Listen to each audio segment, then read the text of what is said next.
La CIM tiene una agenda enorme en el tema de democracia y de liderazgos. El primer ámbito tiene que ver con la gobernanza electoral, para que esta gobernanza electoral responda a las necesidades con las que fue creada, y es buscar los espacios de redistribución del poder.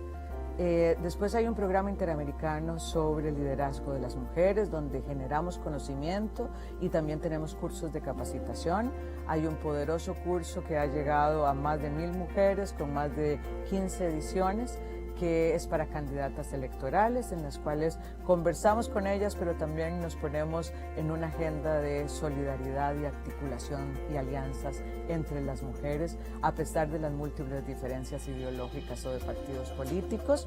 También hablamos de los temas de violencia política, porque no es lo mismo llegar que quedarse, y la violencia política es una forma de ejercicio de disciplinar a las mujeres para que vuelvan al mundo de lo privado y enfrentar la violencia, hacer buenas investigaciones, buenas leyes que permitan sancionar la violencia política. Es parte de las aspiraciones de la CIM en este programa de liderazgo de las mujeres.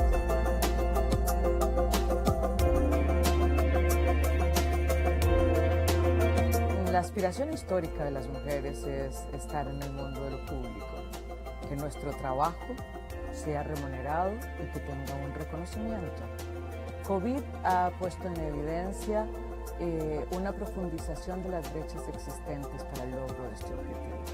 Estas brechas existentes ahora dan cuenta de que podríamos tener un rezago de más de 2 décadas en el mundo laboral, que el cierre de brechas que se previó que podía tardar 100 años en cerrarse, ahora se habla de 135 años para cerrar la brecha entre los hombres y las mujeres. Entonces, nuestro objetivo es que miren el derecho de las mujeres al empoderamiento económico, que el statement "quédate en casa", que es un viejo conocido del patriarcado, no sea que nos quedemos en casa siempre, y que entendamos que la inserción de la mitad de la población, de este talento humano que tiene una serie de ventajas competitivas, es necesario para el crecimiento económico. De manera que la CIM está colocando esta realidad, está colocando las necesidades de las mujeres y está haciendo unas recomendaciones de rutas para poder cumplir con el derecho al empoderamiento económico y con el crecimiento económico que requieren nuestras empobrecidas economías en tiempos de COVID.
Esta organización es el guardián regional en defensa de la democracia, la libertad y los derechos humanos.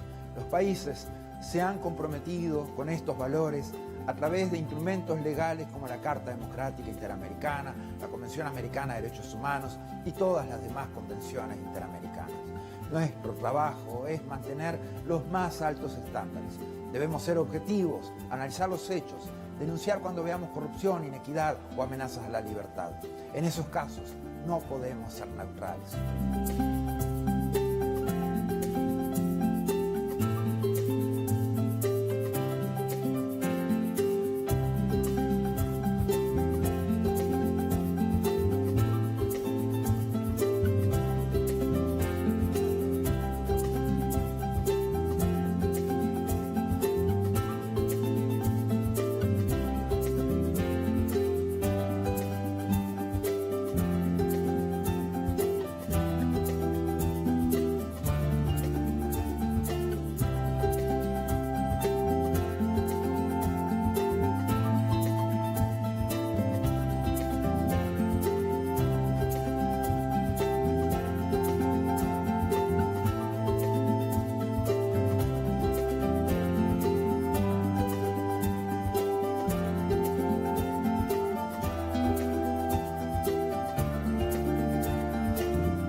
100 years since the inauguration of this building, the OAS headquarters, our institution still brings together the peoples of the Americas to address our responsibilities as a partnership of nations.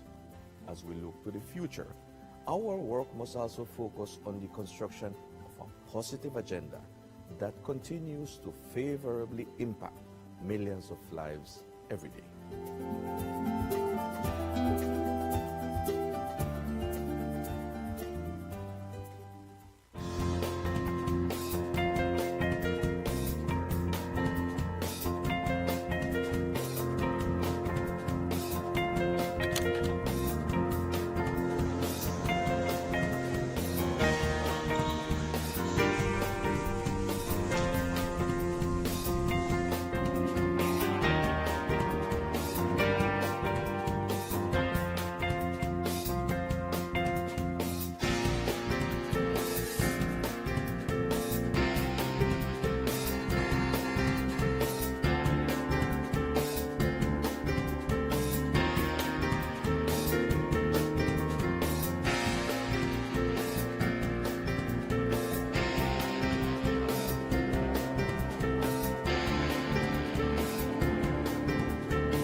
The COVID-19 pandemic brought unprecedented challenges to our member states and the people we serve.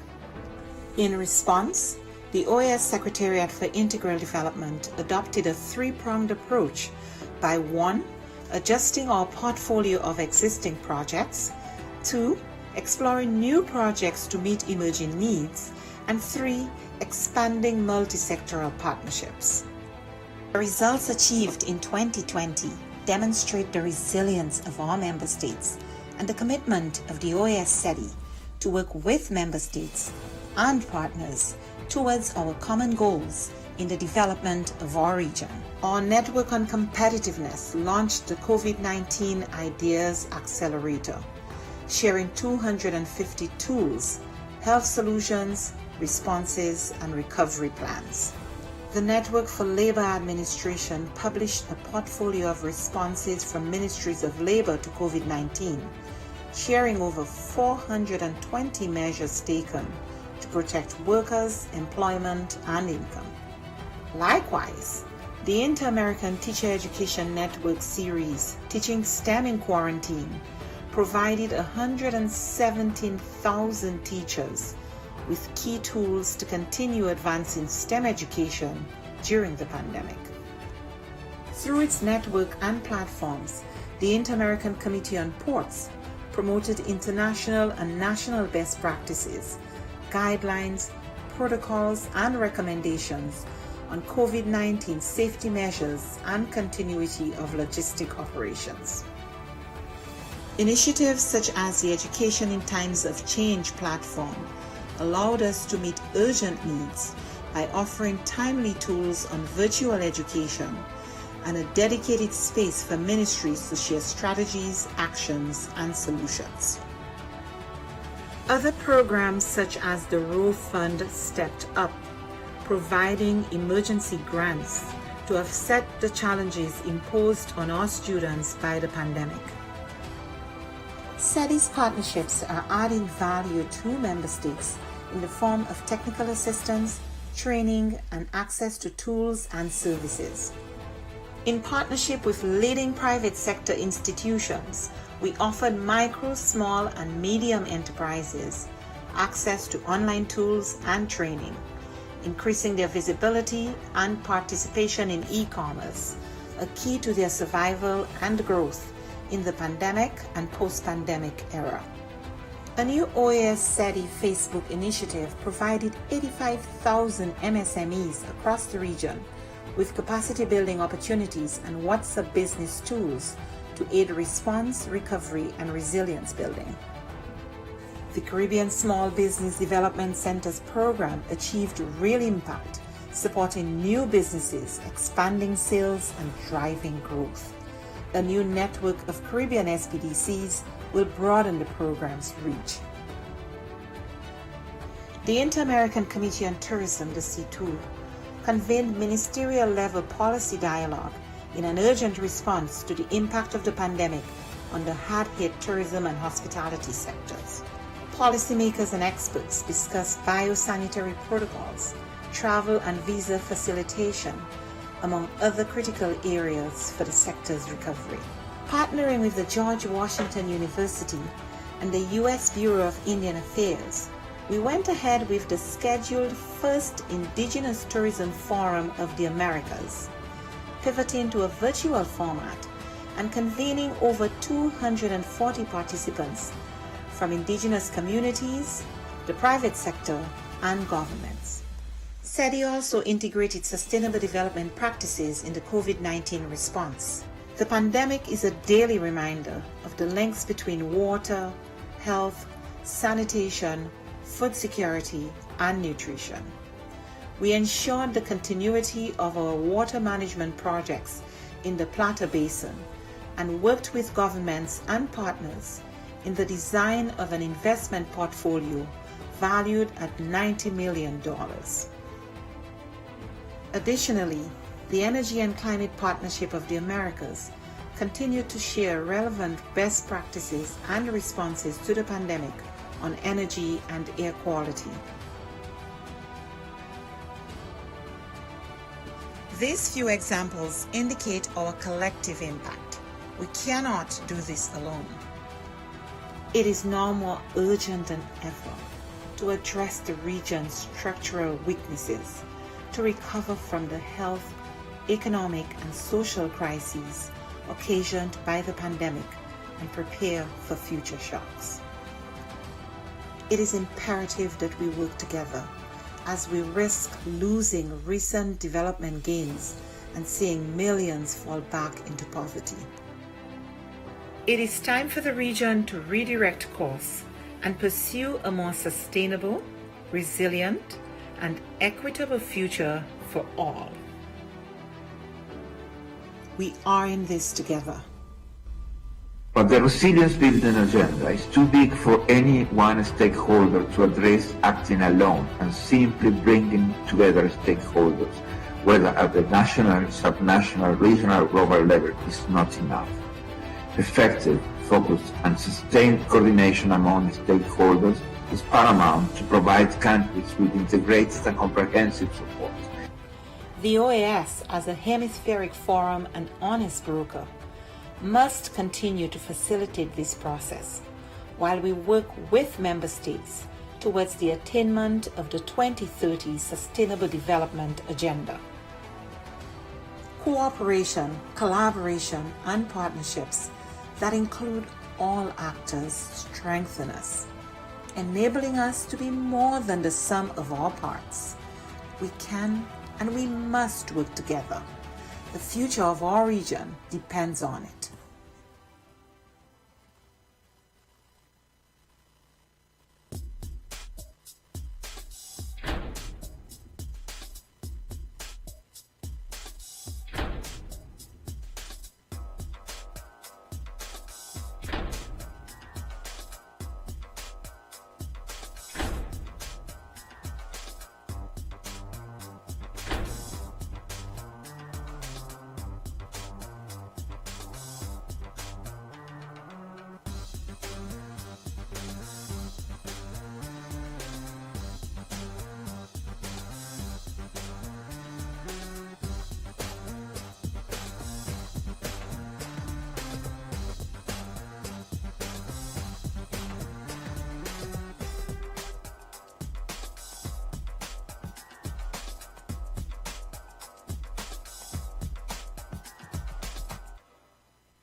Bueno, la CIM tiene una agenda enorme en el tema de democracia y de liderazgos.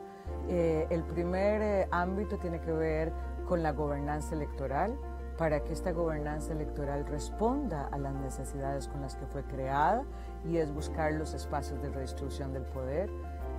Después hay un programa interamericano sobre el liderazgo de las mujeres, donde generamos conocimiento y también tenemos cursos de capacitación. Hay un poderoso curso que ha llegado a más de 1000 mujeres con más de 15 ediciones, que es para candidatas electorales, en las cuales conversamos con ellas, pero también nos ponemos en una agenda de solidaridad y articulación y alianzas entre las mujeres, a pesar de las múltiples diferencias ideológicas o de partidos políticos.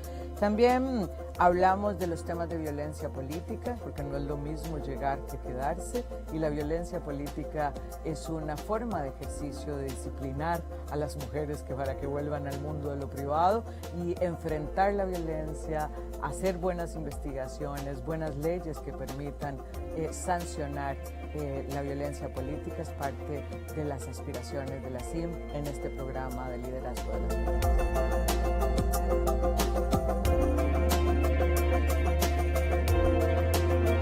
La aspiración histórica de las mujeres es estar en el mundo de lo público, que nuestro trabajo sea remunerado y que tenga un reconocimiento. COVID ha puesto en evidencia una profundización de las brechas existentes para el logro de nuestro objetivo. Estas brechas existentes ahora dan cuenta de que podríamos tener un rezago de más de 2 décadas en el mundo laboral. Que el cierre de brechas, que se previó que podía tardar 100 años en cerrarse, ahora se habla de 135 años para cerrar la brecha entre los hombres y las mujeres. Entonces nuestro objetivo es que miren el derecho de las mujeres al empoderamiento económico, que el statement "quédate en casa", que es un viejo conocido del patriarcado, no sea que nos quedemos en casa siempre, y que entendamos que la inserción de la mitad de la población, este talento humano que tiene una serie de ventajas competitivas, es necesario para el crecimiento económico. De manera que la CIM está colocando esta realidad, está colocando las necesidades de las mujeres y está haciendo unas recomendaciones de rutas para poder cumplir con el derecho al empoderamiento económico y con el crecimiento económico que requieren nuestras empobrecidas economías en tiempos de COVID.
Esta organización es el guardián regional en defensa de la democracia, la libertad y los derechos humanos.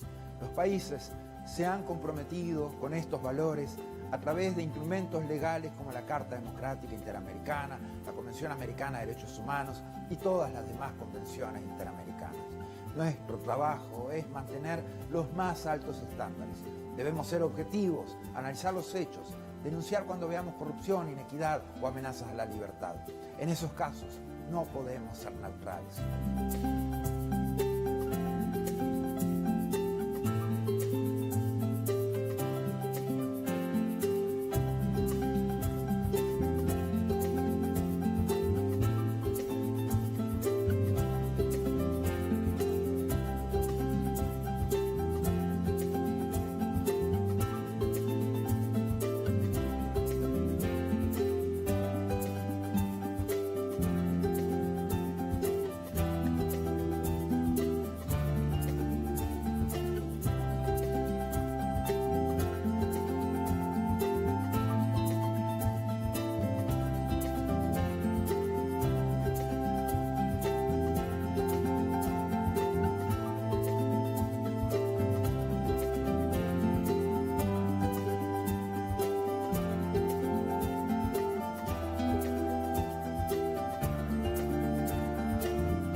100 years since the inauguration of this building, the OAS headquarters, our institution still brings together the peoples of the Americas to address our responsibilities as a partnership of nations.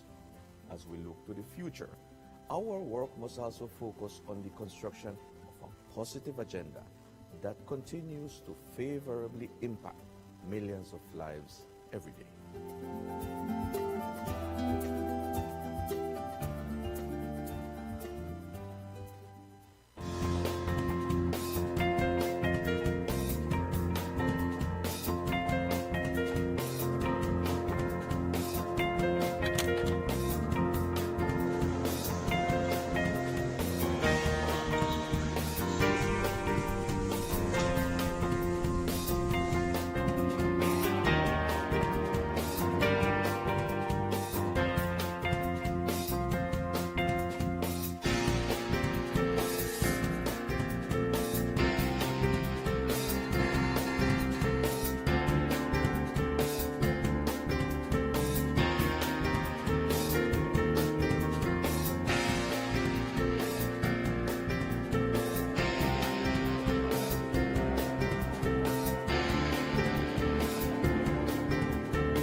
The COVID-19 pandemic brought unprecedented challenges to all member states and the people we serve.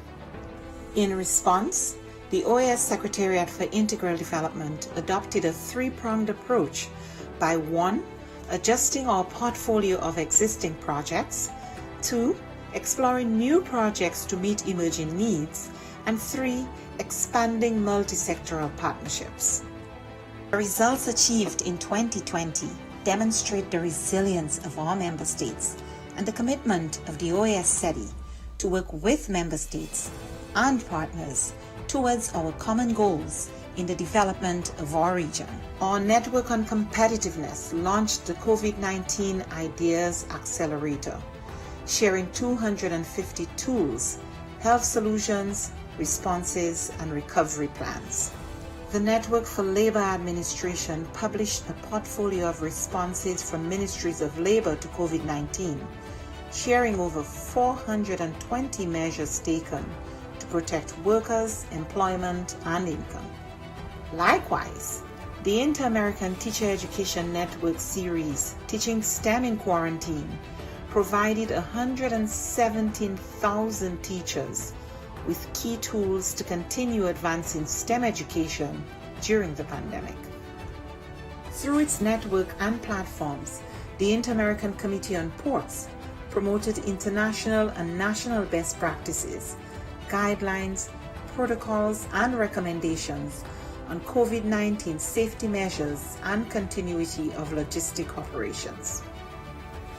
Initiatives such as the Education in Times of Change platform allowed us to meet urgent needs by offering timely tools on virtual education and a dedicated space for ministries to share strategies, actions, and solutions.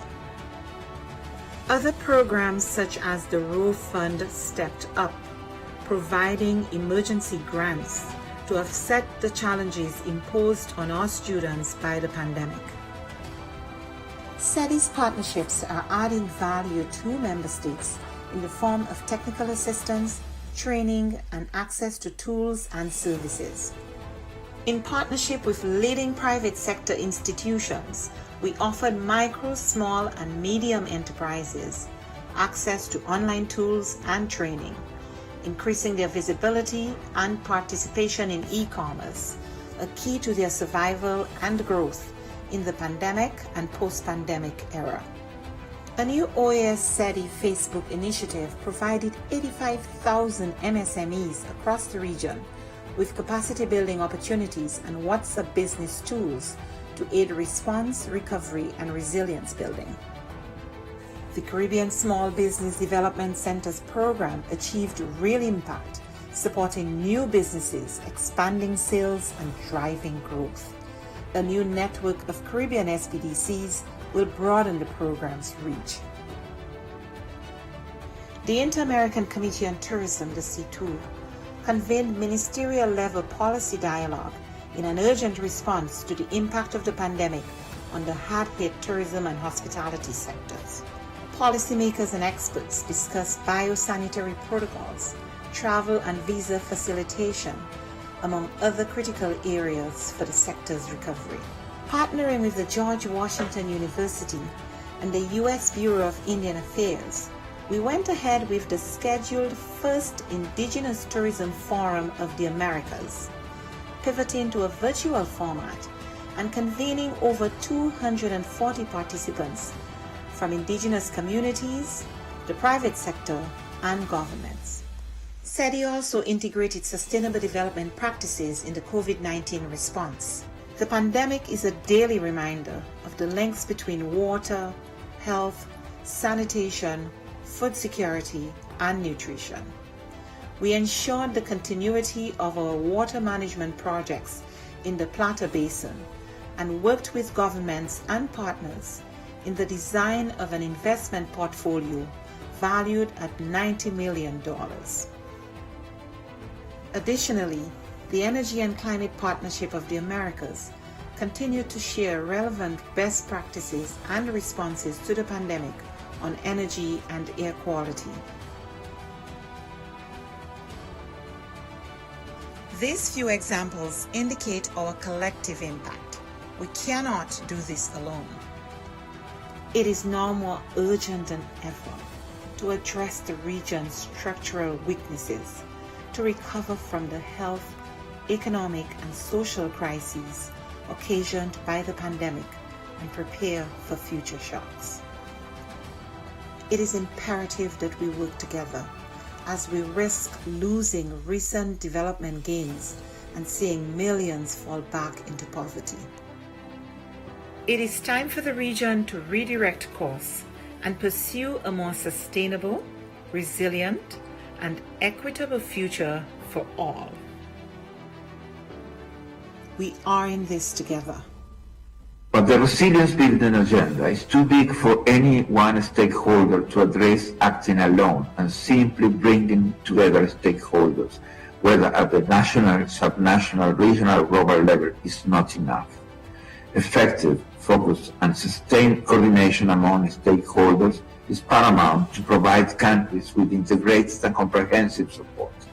The OAS, as a hemispheric forum and honest broker, must continue to facilitate this process while we work with member states towards the attainment of the 2030 Sustainable Development Agenda. Cooperation, collaboration, and partnerships that include all actors strengthen us, enabling us to be more than the sum of our parts. We can and we must work together. The future of our region depends on it.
Bueno, la CIM tiene una agenda enorme en el tema de democracia y de liderazgos.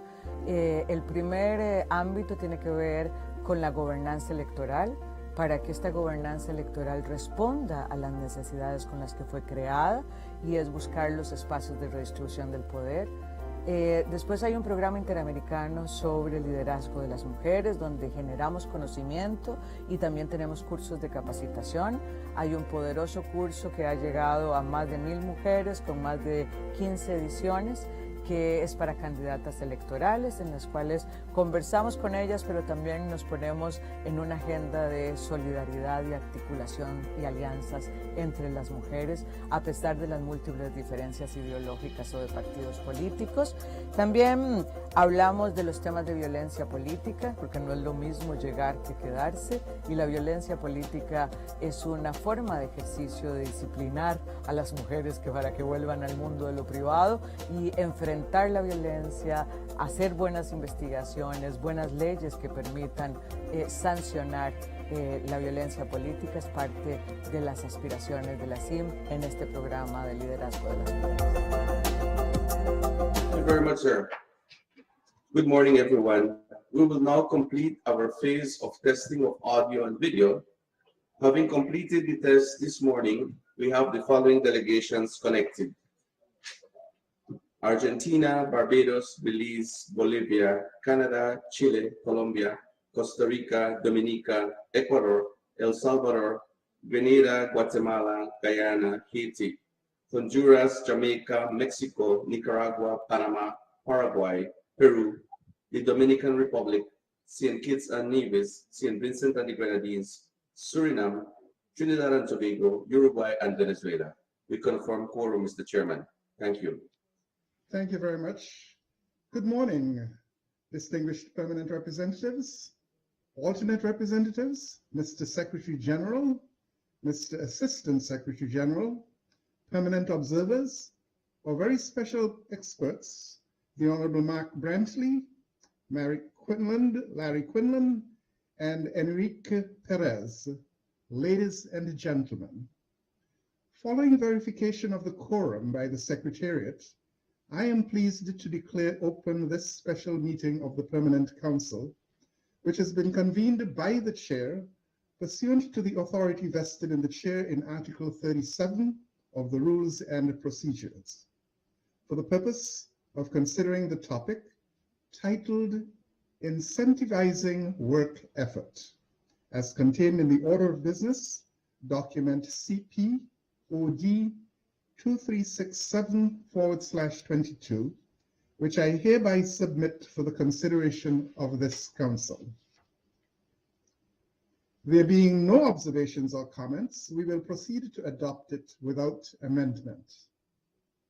Dear colleagues, as I informed you in the special session held on February 9th, in which we had the opportunity to discuss the declining labor productivity rates and the human capital exodus in our region, the Chair convened today's meeting to continue those discussions, this time focusing on how to effectively incentivize work effort in each of our countries. The presenters at the February 9th meeting addressed the several causal factors that placed a severe drag on the growth and prosperity of the region.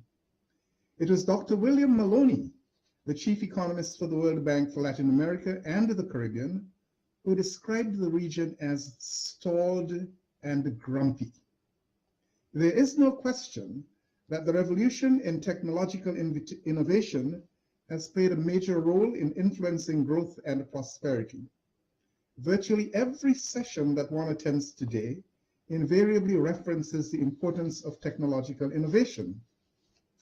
Missing from many of those presentations is a focus on the individual, the single most important asset in any production process. Also missing is the reality that technology is most effective when it is built on a solid platform that fosters growth and prosperity, that is robust, with a low debt to GDP ratio, and also has a governance framework which provides the incentives and enabling environment for enterprises to operate efficiently. Although several countries in our region have experienced an improvement in their socioeconomic development, as measured by their scores on the United Nations Human Development Index, there are still economic challenges facing the region. Among them are declining economic growth rates, high levels of unemployment, pockets of poverty, and high levels of public debt. Each of these factors has a dampening effect on the flow of income across the region, making us worse off rather than better off. Setting aside the USA and Canada, which are not in our peer group, the average per capita income for the OAS region is US $16,000. I repeat that again, $16,000. By contrast, the per capita income of Singapore, when it became independent in 1965, was actually in the same pay group as a few of our larger CARICOM countries. Today, Singapore has broken out of the pack and remains close to the head of the global class with a per capita income of US $93,000.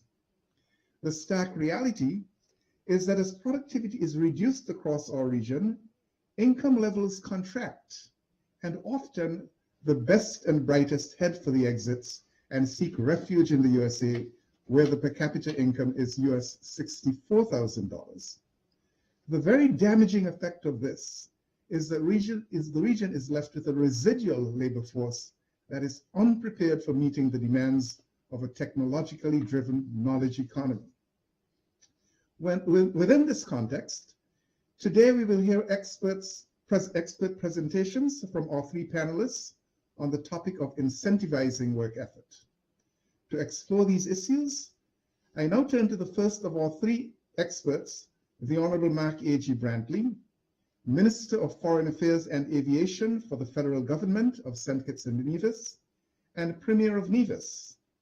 The Minister will draw attention to the fundamentals and the robust platform that St. Kitts and Nevis has built that is well suited for embracing an incentive-based compensation program. The biographies of our distinguished panelists has been distributed by the Secretariat in the following document, CPINF 930822. So I'll merely just extract some very significant accomplishments that I think is worth mentioning. I will extract a few excerpts from his most impressive bio. I note that the Honorable Mark Brantley is a lawyer by profession who received his Bachelor of Laws degree from the University of the West Indies at the Cave Hill campus in 1992 and his legal education certificate from the Normal Manley Law School in 1994. He was awarded the Certificate of Merit from the Norman Manley Law School, only the fourth such award in the then history of the law school, and graduated first in class. He also holds a Bachelor of Civil Law from the University of Oxford in 1995, having won the Winter Williams Commonwealth Scholarship to attend the prestigious English University.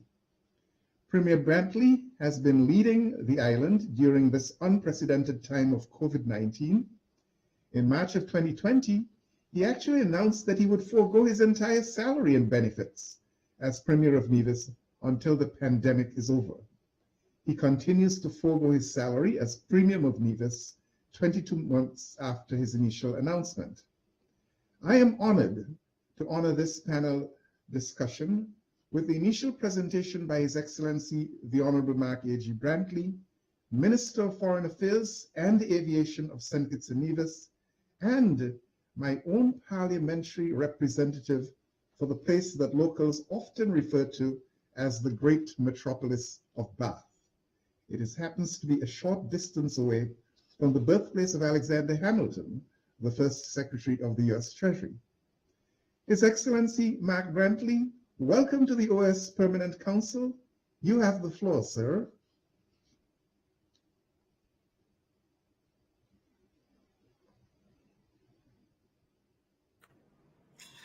Hi, I trust that you can hear me and see me. Certainly can see you very well, sir. Welcome. Dr. Hull, I now run the risk of my resume being longer than my speech this morning. And certainly I sound quite impressive on paper. So I'm delighted to be here. Let me greet my dear friend, Assistant Secretary General, His Excellency Nestor Mendez. My brother, I trust that all is well with you. And let me, of course, greet His Excellency Dr. Everson Hull, a prominent counsel and prominent representative of St. Kitts and Nevis, who's now chairing the Permanent Council. Vice Chair of the Permanent Council and Permanent Representative of St. Vincent and the Grenadines, Her Excellency Lou Anne Galen Gilchrist, distinguished permanent and alternative representatives, distinguished permanent observers, ladies and gentlemen, I bid you good morning from the island of Nevis, where I am today, and I am delighted to be part of this very important discussion. I start by indicating, of course, that I'm not an expert, and I'm happy that Dr. Hull has indicated that there are two experts on the panel, and I'm just along to give some context. It gives me immense pleasure to be here today, albeit virtually, especially at a time when my own country, St. Kitts and Nevis, through His Excellency Dr. Hull, is chairing this august body. Permit me to use this opportunity, therefore, to congratulate our distinguished permanent representative, His Excellency Dr. Everson Hull, for his stellar stewardship of this, the OAS Permanent Council. I'm delighted, ladies and gentlemen, to share with you a few areas in which the Federation of St. Kitts and Nevis has been performing well. A few areas where it needs to improve its performance with the assistance and guidance of the experts who are on the panel today, and how certainly we can best address what has been referred to as a sustained 30-year decline in productivity in our Latin American and the Caribbean region. The decline in productivity, as measured by output per man hour, is deeply troubling. It is an issue of major national concern, and I would suggest major regional concern. It dampens the flow of foreign direct investment to our region. It impacts employment and the flow of income. And significantly, it propels a human capital flight as our best and brightest head for better environments for them to earn, leaving behind in our region a suboptimal labor force that needs improvement in producing the highly valued, technologically driven, marketable goods and services that are critically important for propelling our countries forward. As Dr. Hull would have stated, in the February 9th presentation to this august body, the region's performance was described by Dr. William Maloney, the very distinguished chief economist for the World Bank's Latin American Caribbean region, as stalled and grumpy. Being from the Caribbean region, we are never described as grumpy. So this was, of course, quite interesting, the terminology that Dr. Maloney used. As noted by Dr. Hull in his introduction, the question really turns on how do we fix it? How do we reverse a 30-year decline in productivity that has trapped our region in an episode of lethargic growth and limited prosperity? Each of our OAS member states, I submit, offers a foundation on which we can build. For some countries, clearly the challenges will be greater than others. But I offer for your consideration a few of the fundamentals as they relate to my own country, St. Kitts and Nevis, and as they relate to our successes and failures in confronting the challenges that each of our countries face. Of course, where there are successes, we should recognize and laud those achievements and indeed try to learn from each other. Where there are best practices, it is incumbent upon us as an organization to learn from each other and to implement those best practices. Where there are failures, and there are some, to be sure, we must acknowledge those and acknowledge that we have more work to do.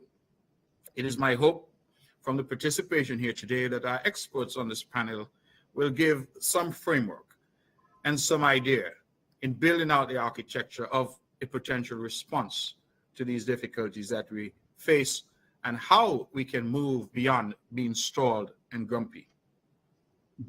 Some fundamental achievements here in St. Kitts and Nevis. We are the smallest sovereign state, as we are aware, in the Western Hemisphere and the smallest state member of the OAS.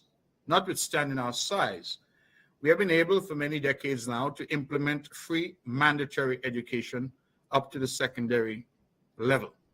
And I say free mandatory education because it is a criminal offense here for children not to be sent to school who are under the age of 16. We have been the first within the Eastern Caribbean Currency Union to achieve the debt to GDP target of 60% that was established by the Monetary Council of the Eastern Caribbean Central Bank. Indeed, as of December 2021, the debt to GDP ratio of St. Kitts and Nevis was 46.5%, which I believe is quite commendable, and which, in context, we have taken from a decade ago, which was almost 150%. So to move from there to where we are now, I think is quite commendable. The decline in outstanding public debt has produced a series of fiscal surpluses since 2015. And these current account budget surpluses have provided us with some fiscal space for social intervention in delivering a wide range of goods and services, including an earlier entry than most in confronting the social and socioeconomic challenges of the COVID-19 pandemic without having to knock on the door of the IMF or the World Bank, as the case may be. We have been the first among the Eastern Caribbean countries in GDP per capita. As mentioned by Dr. Hull, we are third now among the 34 OAS member states, and our GDP per capita as of 2019 stood at just over $27,000. Net migration rates from St. Kitts and Nevis are among the lowest in our region, and we have been the highest in Eastern Caribbean Currency Union in a number of pre-pandemic total visitors, cruise calls, and cruise passengers between 2017 and 2019. We have made significant strides in the area of technology. Indeed, as a primary response to the COVID-19 pandemic, we adopted a blended approach to education, where our students were equipped with the necessary technological tools, our teachers were equipped and trained with the necessary tools, and we had some face-to-face teaching and some online teaching. And we blended those two approaches, and our students have remarkably performed quite well in the circumstances. We had, in essence, to retool our education system to make this possible. We are currently working on introducing e-passports this year, which will continue to ensure that we are in the forefront of technology. We have also been able to provide digital education to most of our students during the pandemic, and this will now become a feature of our education system moving forward.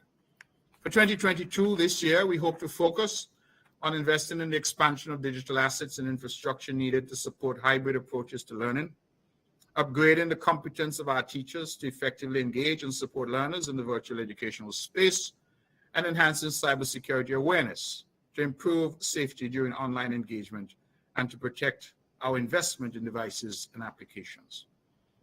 Ladies and gentlemen, I've given a snapshot of some of the things that we have been good at and some of the responses that we have had, particularly in this context of the global COVID-19 pandemic. However, there's work to do. For example, St. Kitts and Nevis has ranked very low in the ease of doing business. The World Bank's measure puts us at 139 out of 199 countries and territories ranked in that World Bank's ease of doing business. It means, therefore, that we're doing badly on that particular matrix. And so it brings us really to the key issues here as to how do we fix it. As Premier of Nevis and as the Foreign Minister for St. Kitts and Nevis, I will tell you that productivity continues to be a major concern for us. Our people, particularly in our public service, and I believe that this arguably is true for many member states of the OAS, have an approach that is lethargic at best. The approach seems to be low output, and sometimes one may argue no output that we get from workers who are in positions sometimes for which they are perhaps not particularly suited, but are in positions because they have occupied them for a very long time. We have workers who have failed and or refused to update their skill sets in terms of training, in terms of technology. And we have a perennial problem with persons being late for work, persons taking an extra half hour for lunch, persons leaving early in the afternoons. In fact, I can't speak for others, but here in Nevis, we have this notion of showing up late and calling it Nevis time, that we have arrived, and it's a cultural phenomenon, it seems, in some parts of the region, and I can speak for St. Kitts Nevis, of being late because it is our culture. I believe that those are some of the issues, some of the almost cultural and socio-cultural issues that we will have to confront and address. And one of the ways that we can address this is incentivizing performance. The approach now in much of our public service and in some parts of our private sector seems to be that it's a one-size-fits-all approach. And that persons are paid in the public service, for example, according to a scale. So if you are at a particular point in your scale, then you get that salary that is assigned to that scale, regardless of your performance. And so the question is whether or not we can move to a point where those that are best in class, those that are performing best in class, are incentivized over and above the norm. And so even in the context of the public service, if one finds him or herself in a particular scale, that there is some type of incentive payment, additional payment that is offered to those workers that are performing, those workers who are at work on time, those workers who are conscientious and who give of their best, those workers who have the public interest and the public service at heart and go above and beyond. And there are some of those. Conversely, if we continue the practice of compensating everyone at the same level, it means that, and I've seen that happening here, the practical approach, that some individuals simply say, well, I'm not going to give that extra effort because there's no reward in it for me. That if I'm going to get the same pay as the person who's perennially late, the same compensation as he or she who's perennially absent, then there's no incentive for me to do more.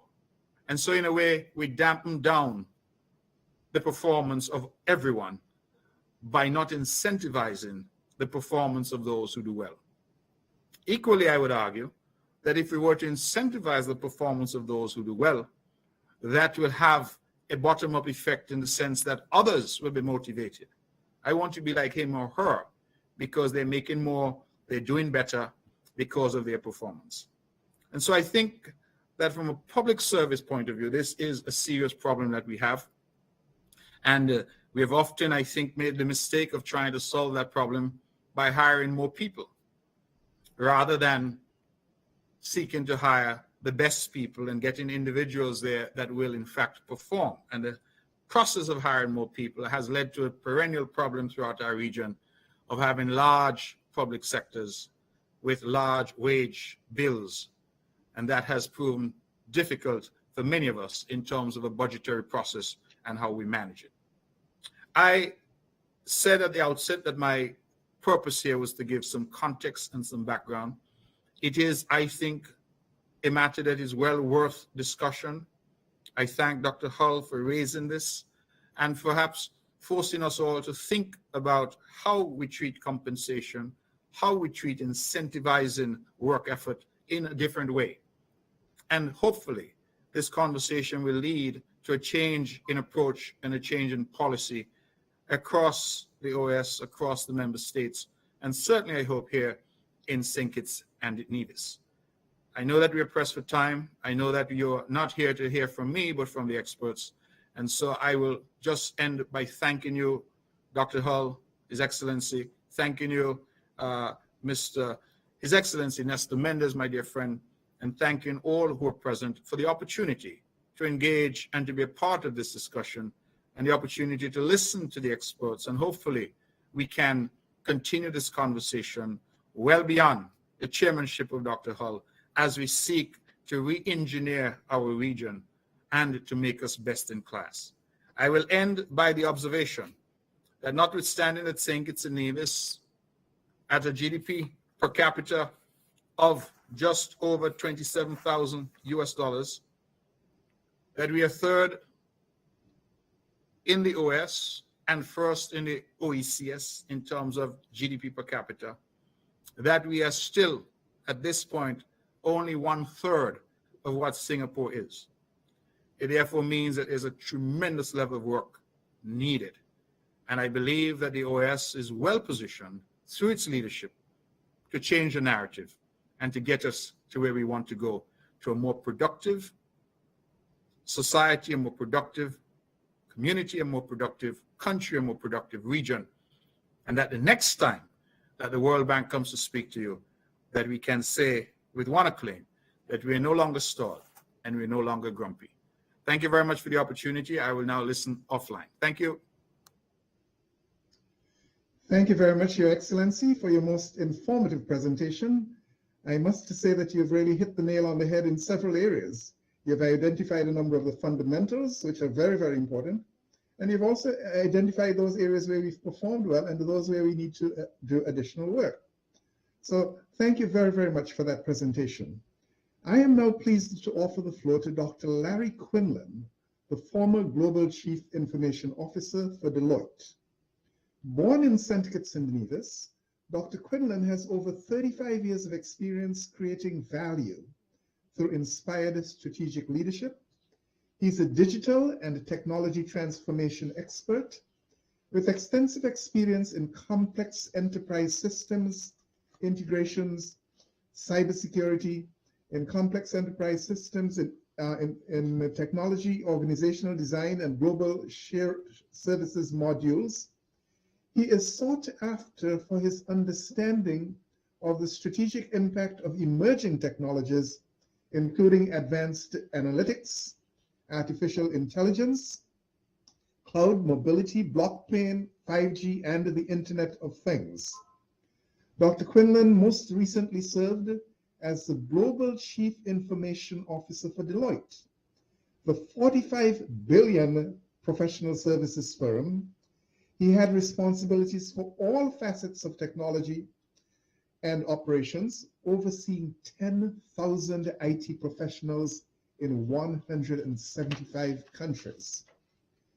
Dr. Quinlan is passionate about improving opportunities in underserved communities. He joined with their CIOs to found the TechPat, an organization committed to bridging the digital divide. He's an avid boater and a scuba diver. Dr. Quinlan, welcome to the OAS Permanent Council. You have the floor, sir.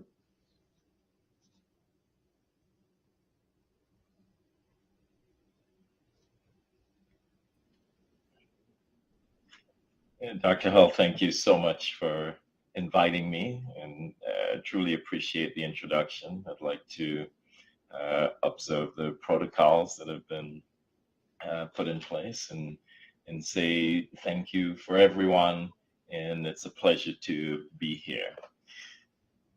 As you heard, I am a technology leader by background, and as a result, you would expect me to come at the topic through a technology lens, given my expertise.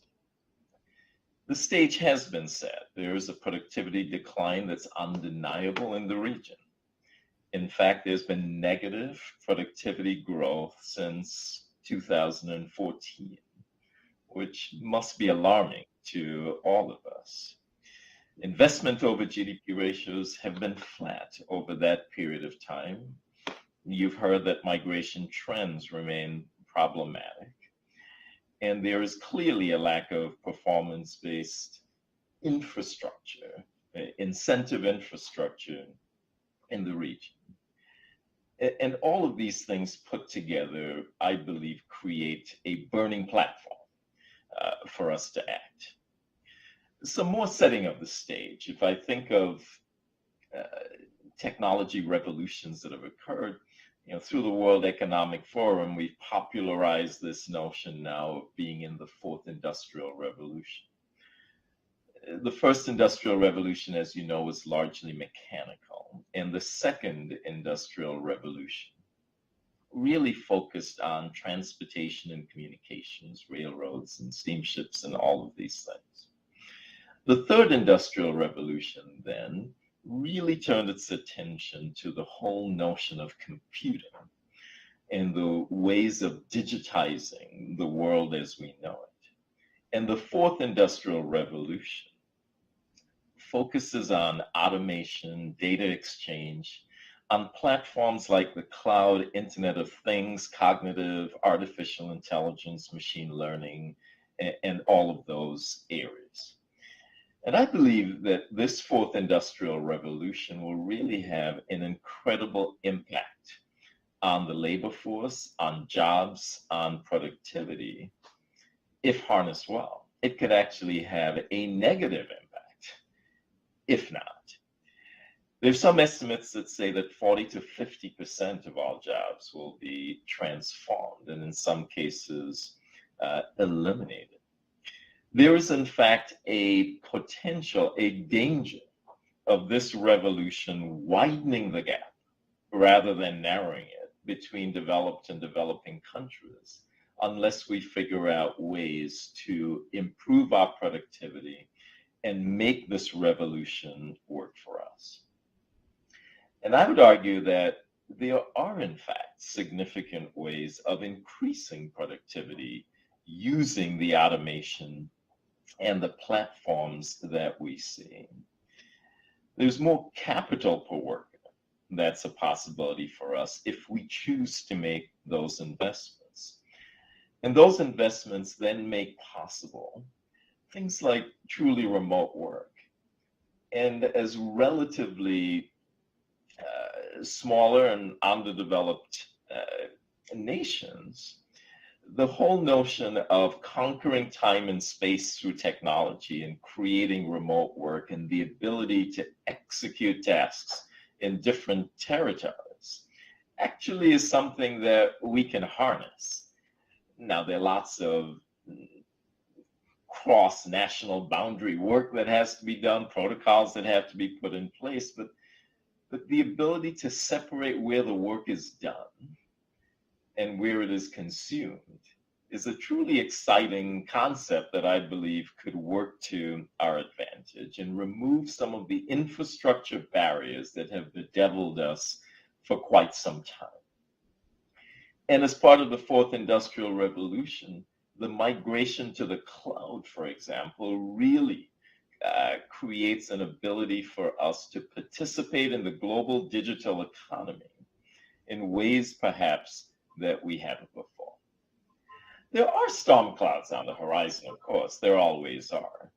And regulatory regimes, which are clearly designed to protect certain national interests, do increase the friction in the implementation of some of these platforms around the world, which would allow us to consume them, but still believe that there's really an attractive opportunity for us to participate in the digital economy without the upfront capital expenditures that have made it daunting for us at times. So some thoughts on where we could take this in the future. First, there is this notion of increased competition. While there are clear advantages to us participating in the digital economy without the capital expenditures, it does increase competition, and increases competition throughout the world. We will now be competing with people that we never see. And that does create a real challenge for us. The increased regulation that I alluded to also creates a challenge. Many of the digital platforms originate in the United States, and there are a number of other countries that have created barriers in an attempt to stimulate the creation of those platforms elsewhere, understandably in some cases. But you put those increased competition, increased regulation, and it then forces us to ask the question, how do we compete and how do we succeed in a world like this? I would posit first and foremost that skill development is a fundamental component of this, what we call tech savvy, the ability for the citizens of our nations to be far more savvy about the creation of technology assets, the utilization of those technology assets, and the digitization of our governments and our economies throughout the regions, utilizing the platforms of the fourth industrial revolution, which include mobility, the cloud, and a number of the other concepts that we're discussing. That without that skill set, without that human capital innovation, that it becomes incredibly difficult to truly exploit the promise of the fourth industrial revolution. And that a consistent approach to creating that tech savvy, to creating those skills, is an important element of our effort to do so. I'm sure you hear this on every single topic, that government funding is vital. That's simply leaving it to an uncoordinated private sector approach. And of course, the private sector is vital, and the private sector ultimately determines success, but there does need to be some managed approach to creating a population that is far more tech savvy, to creating technology opportunities, technology training, and the kind of innovation labs and incubation approaches that make our territories, our nations, far more attractive to do business with, far more attractive to make technology investments. And the strategy is required to do that, a strategy that encompasses the incubation, the innovation, the training, the online presence, the selection of platforms. All of this requires intentional strategy in order to ensure that we can make the most of the deployments that we've got. So what would we invest in? Well, the good news is I don't believe that there are significant technologies that will affect us over the next decade that haven't been talked about significantly. I don't believe that there are technologies just hiding from us that will come upon us suddenly that we have no knowledge of. Technology, while it moves at a rapid pace, actually signals its presence long in advance. So things like migration to the cloud become an absolute imperative for us. Investments in artificial intelligence and machine learning, or the Internet of Things. Investments in cyber become truly important to ensure that we can retain the trust of those we seek to serve. Mobility is an important aspect, and those are some of the technologies. But they're capabilities that we have to ensure that our people have. So building software is really the next gold rush, so to speak. That we need populations that actually know how to create software, how to create scalable software, how to create secure software, that this is where the action will be over the next several years, and populations that actually become truly savvy in creating technology assets will win. And populations that know how to protect that and how to embrace and incubate those kinds of skill sets will win. And there are platforms that I believe that we can invest in, such as fintech and crypto and online learning platforms, collaboration. We talked about e-government and digitizing our economies in significant ways, and allowing those digitized economies to be able to create the kinds of IP that we can then export becomes truly important. If I come back then to the notion of productivity, I believe that these investments are prerequisites and are part of the platform for increasing productivity in our nations. That it is technology, not technology only, but without technology, without the investments in technology, without the investments in the platforms, without the creation and enhancement of the skill sets, without the adoption of some of the platforms of the fourth industrial revolution, it will be impossible to close the gaps. It would be extraordinarily difficult to reverse the negative trend in productivity growth. And that we live in a world today where those investments in technology, if judiciously applied, can help us improve the productivity growth in our nations. Dr. Hull, thank you for the invitation, and I would conclude my remarks there. Thank you very much, Dr. Quinlan, for your comprehensive presentation. You have provided much food for thought The innovations that you've mentioned are ones that we need to consider very, very deeply, because the point, the way to the possibilities that are there. And clearly you've done a great job in terms of introducing us to those areas that you've mentioned. I'm now pleased to offer the floor to Mr. Enrique Perez, Senior Client Partner based in Corn Ferry in the Mexico City's office. Mr. Perez has been a consultant for a large number of companies, both multinational and local. Mr. Perez helps multinational companies succeed in the implementation of reward programs at the local level. He has helped many local organizations design and implement performance and reward programs. During the last 15 years, he has developed the Corn Ferry's executive remuneration practice in Mexico, working with private and public companies within the region. Mr. Perez has extensive consulting experience in Mexico and Central America. He works across most areas of Corn Ferry's expertise and has particular expertise in job evaluation, reward strategies, executive compensation, and performance management. Mr. Perez, welcome to the OAS Permanent Council. You have the floor, sir.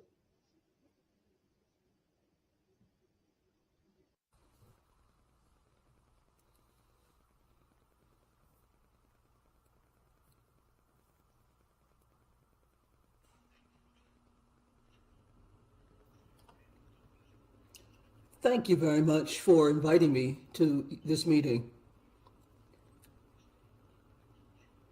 I'm very happy to share these kinds of discussions with our experts. And of course, this is an underlying concern in terms of how to improve the productivity of our region.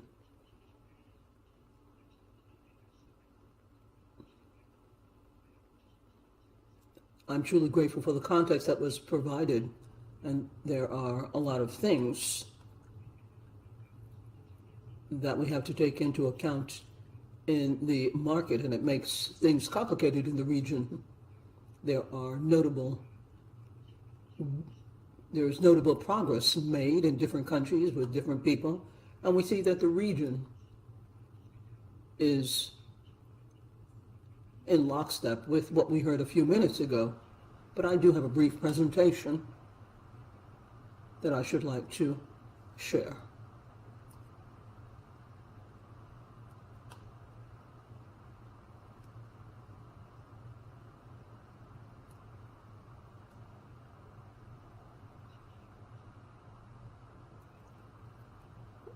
Going back and reviewing some of the thoughts in terms of what is happening in productivity, this is going on in a good part of the region. And we have to look at the most basic belief underlying successful economic development and acceptance, or understand that it is acceptance that prosperity depends on productivity, not on control of resources, scale, government factors, or military factors. And that the productivity paradigm is good for society. We have to change the way that people look at work and perceive of their work.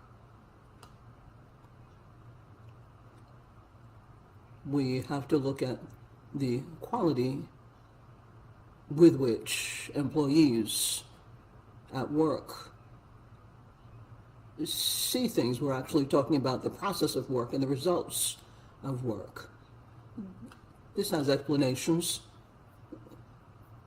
that we heard a few minutes ago, and a lot of it is based on education.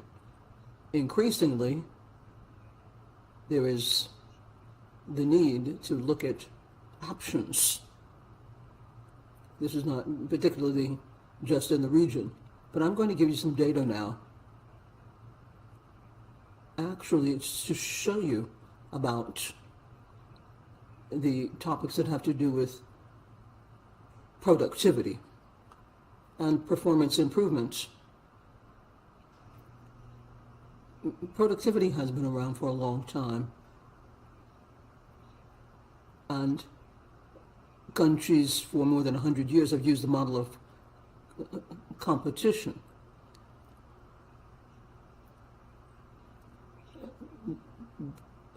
We're talking about programs, the main purpose of which is to improve productivity. And now we have to look at the quality of life in many countries. Given that, we have to look at what is being grappled with so that we can get better results over time. We could also look at some of the indicators when it comes to productivity. We're talking about the pay plan effectiveness measures. We're looking at the results on productivity per employee. These plans are aligned with the inputs, but now I'd like to talk about something else. How can programs be improved? We have to see how they can work, and most often this has to do with the line of sight, tallying people with the expected productive, and we have to see how we can improve individual performance and group performance. There are differences, there are examples of how this necessarily does not provide an incentive for work. In the case of Mexico, we can offer an example: protection of productivity. In the Anglo-Saxon countries, you've got the plan moving towards results. In Mexico, as one of the countries in the region, we are looking at results as well. Nonetheless, entities find it difficult to apply this, so that the effective plan to improve productivity is the improved plan line of sight to individual or team efforts, how to contribute, and this is not very well underfoot. There's a lot to do in the region. We've got to give people enough information so that they understand the relationship between performance or effort and the results expected. I'm going to posit the case of Mexico. I've got some very relevant data that's also very poignant for the discussion we're having. We talked about private sector, public sector, but the truth of the matter is we have a very serious problem with unemployment. In the case of Mexico, we've got 5.9 million are underemployed, 10.5% of the employed. We've got a lot of employees, but employees that don't meet the necessary conditions or requisites to do the job. This is a very serious problem because all of this work in the informal economy, as you all well know, is unproductive. 55.6% worked in the informal sector as of November. And we don't know how to provide them with incentives or incentivize them to get into the formal market, but we're aware that working with an entity would give them more opportunity. This is a regional thing. It's something that we have to take into account in the region. That is how to incentivize people. We have so many people, it's going to be very difficult. Another aspect is that informal work is related to economic activities that don't have a lot of added value, and most of them are in food preparation or food processing, and the use of technology is not very high. So it's crucial to do something to improve the informality rates and move towards producing more formal employment. We also have another table showing the average monthly income by industry, how many posts we have in different industries, and the different industries, and what is the effort made daily. Here you have it, and it's different.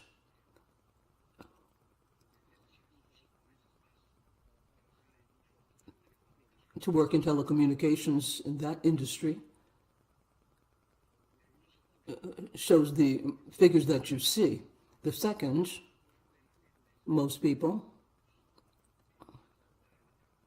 are in manufacturing and in construction, which is midway down the table.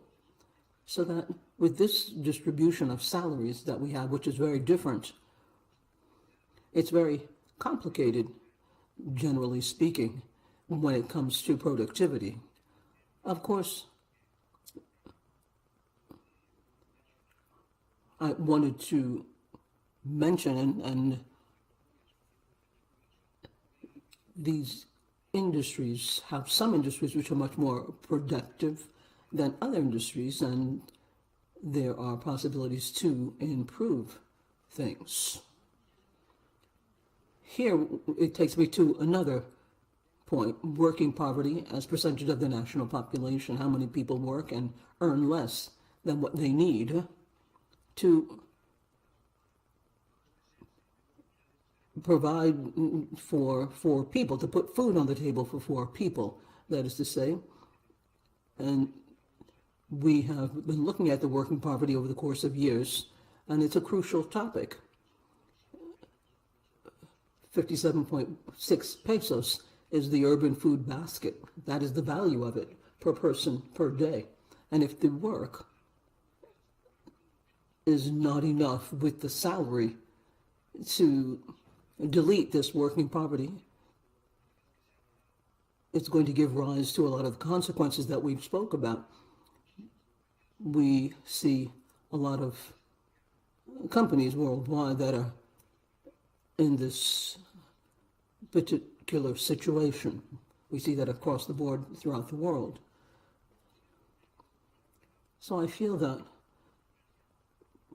we have to take into account certain considerations. Formal employment needs to grow, with more than 50% of our workers in the informality. To implement performance based on compensation is not possible. But how do we integrate various aspects of compensation to move ahead? And then lastly, I just wanted to show something very simple. This is applied to productivity. The economic utility has to do with investments. And this is the formula for people, per production, per employment. We look at the example below, real productivity per employee, and we see that when productivity is increased, we have the economic profit which drops. This is really very important when you look at differences in productivity. Another issue which is important to mention is that the information that is available to do so much more analysis needs to be transparent so that we can analyze things more assiduously. We can get into the granular details, and this will allow us to find very specific points which will help us to identify opportunities. Here's another example of a bottling company with regional presence, and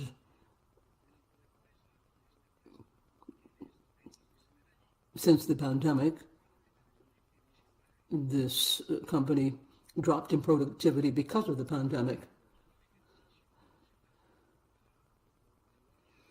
The usefulness and the productivity per employee improved over time.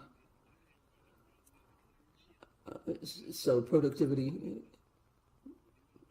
or I should say winning is not just about minimizing costs, but improving productivity, so that there are many other ways to analyze this. It depends on the data that you have.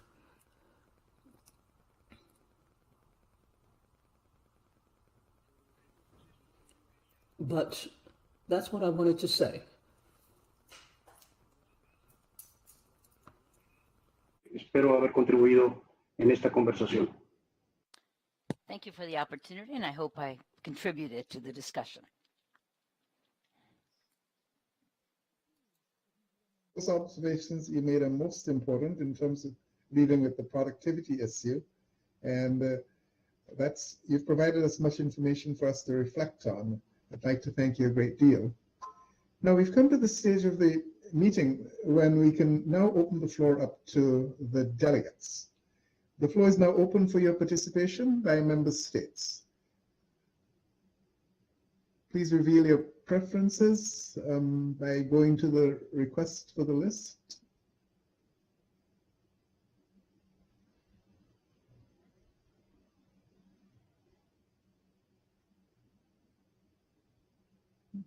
There we go. Ambassador Lynch, sir, you have the floor.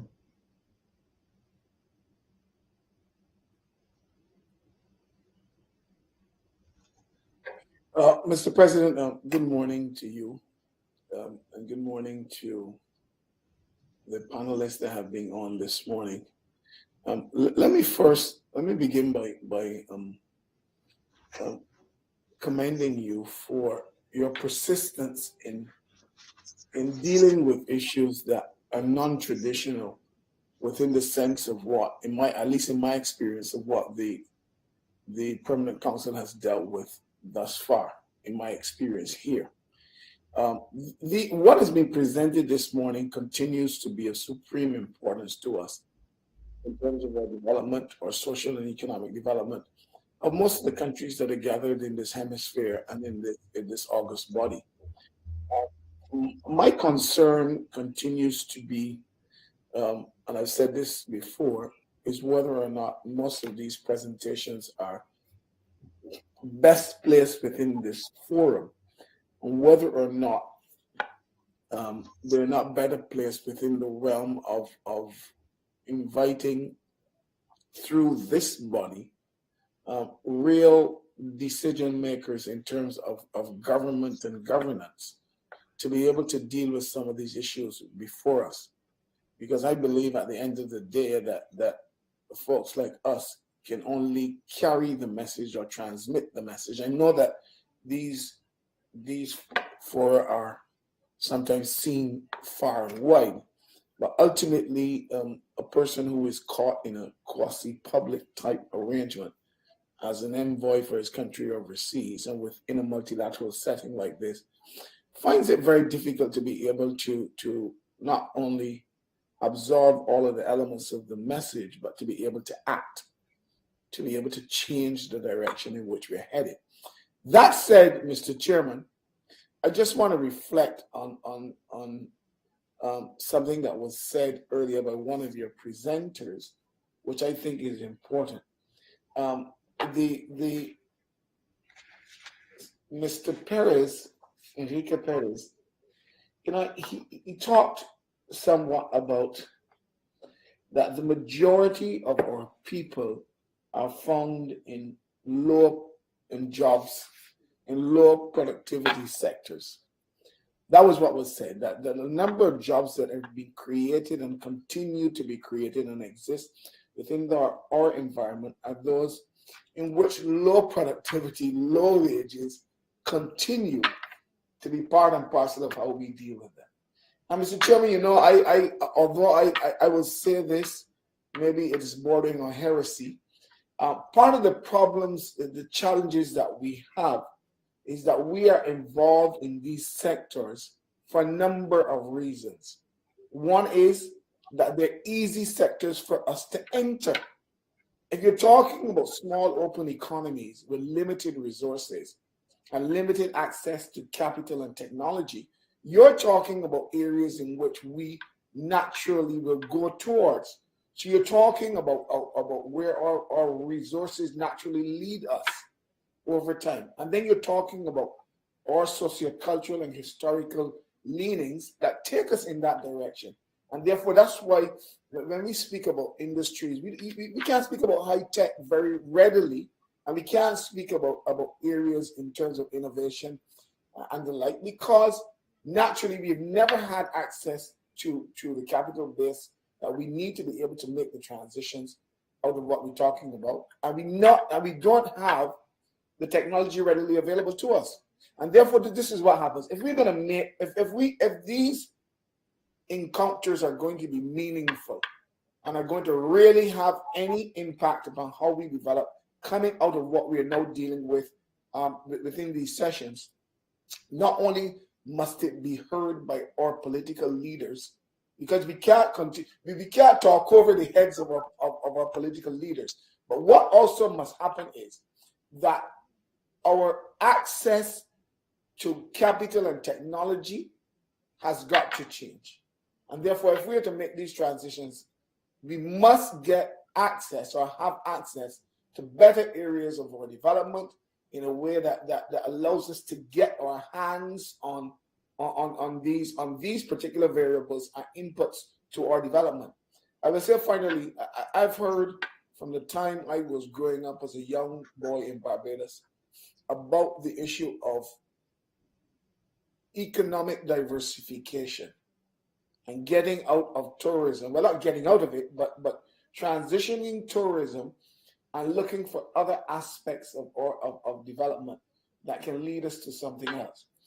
It sometimes sounds like pie in the sky dreaming, because when we ask what do we transition out of tourism into, hospitality and the like, how do we transition out of these low-wage service jobs into these high-tech jobs that Mr. Quinlan talked about, for example, and taking advantage of this fourth industrial revolution? You ask yourself this, you ask yourself, but where's the base? How do we build the base? How do we create the base? And therefore, the folks that are around us, there's a lot of potential in being a part of a conglomerate. So the Caribbean, and I say, and I extend this to the OAS, in terms of a multilateral setting, there's a lot of potential in being part of in conglomeration, in being a part of something that more of us need to be involved in to work together, because we're never singularly going to get our hands on the resources that are necessary to make that deep transition. And I say this respectfully. If our partners and those that are around us in this hemisphere do not see the value of small developing countries like us to the overall existence of what happens within this hemisphere, we are going to be subjected to the lanes of poverty. What must happen is international financial institutions, larger countries within this hemisphere, and in essence, some private sector partners have got to see the value and worth of small developing countries to their own existence. If you look at what is happening in Europe, now why there's a huge conflict, and you go back to the history of the conflict, you realize that people realize that they're dependent on each other for their own survival. And therefore I say this, the World Bank, the Inter-American Development Bank, the International Monetary Fund, we don't want to always end up in the IMF stance, have got to be, and our partners, particularly the larger ones in our hemisphere, have got to be more open about the assistance that they give to us. If you continue to just restrict us, every time you open your doors, you're constrained by you can't trade. There's some barrier put in place. Correspondent banking opportunities are closed. Well, then, Mr. Chairman, we're heading in the wrong direction. And I say this respectfully, that these discussions are more than meaningful if we are to move into another direction. But it means that for that transition to take place, that our access to capital, assets, and technology has certainly got to change. And those partners that we've always dealt with for so long have got to be more open to our needs and to our direction. I thank you, sir. Thank you very much. You're most welcome, sir. Next, we have the ambassador for Guyana. You have the floor, sir.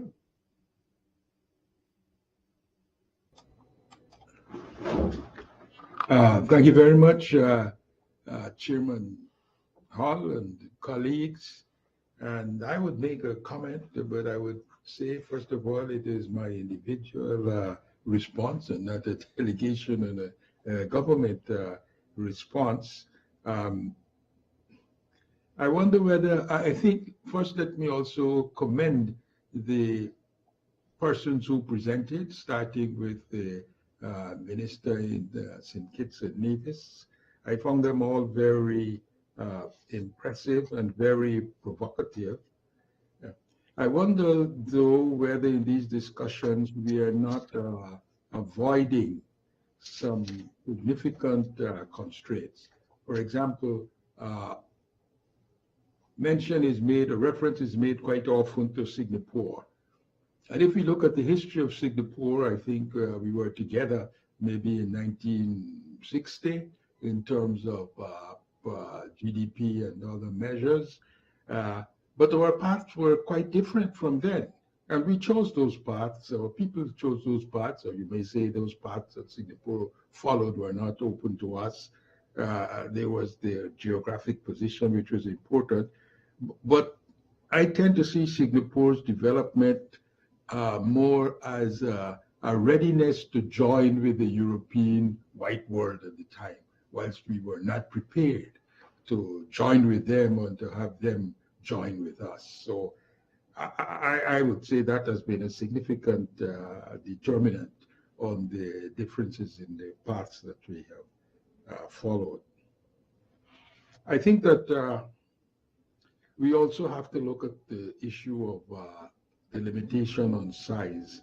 I think scale matters. I think I saw a line somewhere that scale didn't matter, but I think size and scale matters quite a lot, and in different ways. Certainly, in a large economy, a large place like the USA, things develop all the time. Various technologies rise, and various places have different advantages.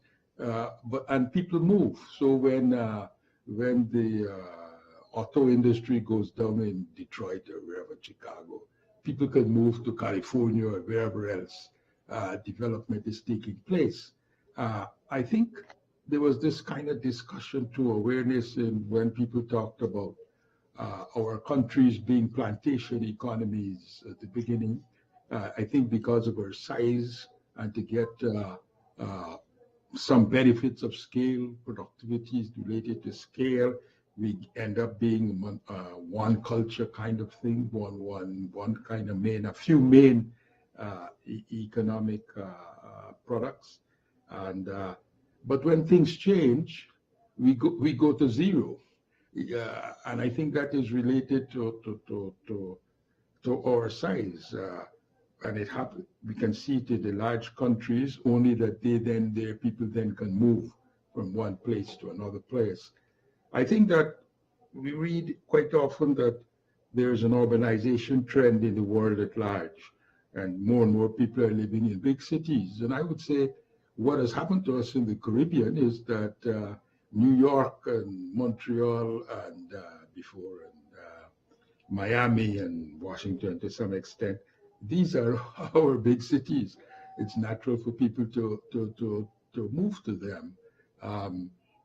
I think to a large degree, our small economies, our small countries and small economies offer more readily kind of general work. If you're a doctor, you're a general doctor or a lawyer, rather than a very highly specialized doctor or lawyer or engineer.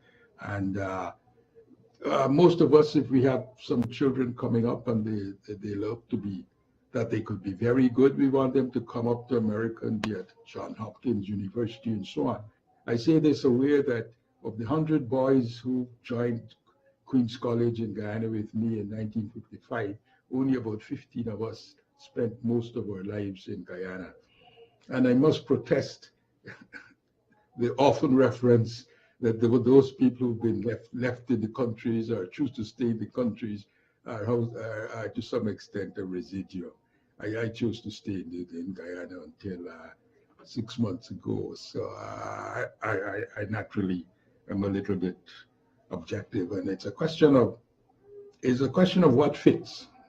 It's a question of what fits. I remember particularly when I was interviewed for a scholarship, the aluminum company, the guy said, our problem is not that you don't have enough grade, good enough grade. Our problem is your grade is too good. Why do you want to work in this mud of the bauxite mines and not going to computers and rockets at the time? And this was in '63.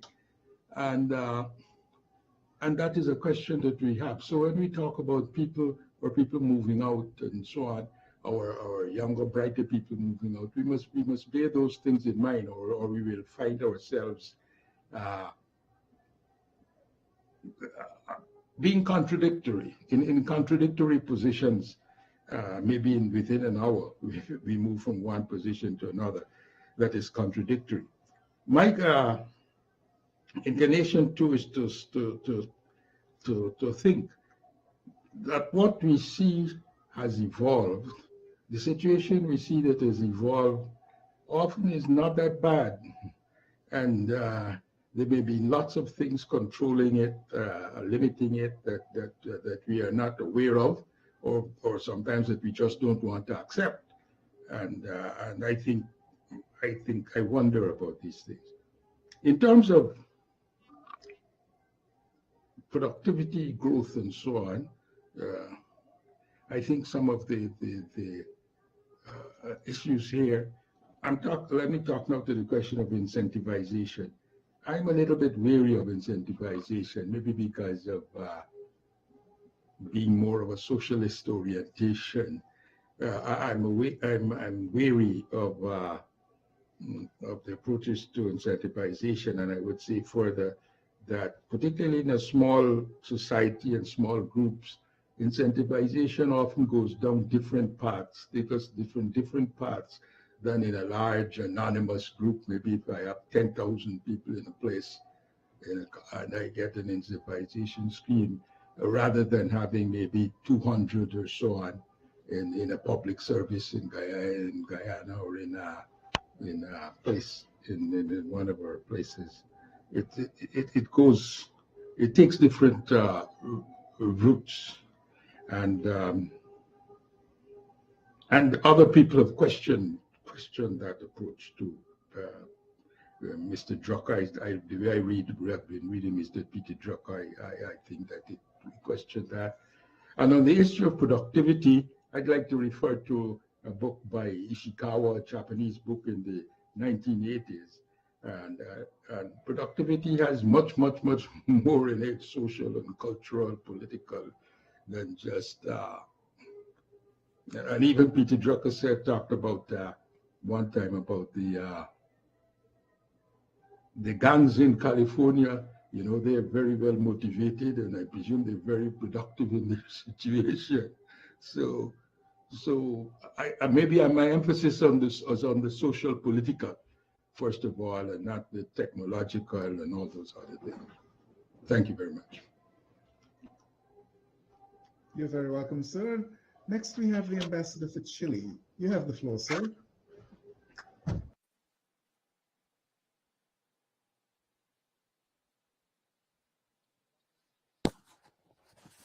Thank you very much, Mr. Chair. This is a special meeting of the Permanent Council on incentivizing labor force is very relevant to Chile right now. That's why I would like to thank Mr.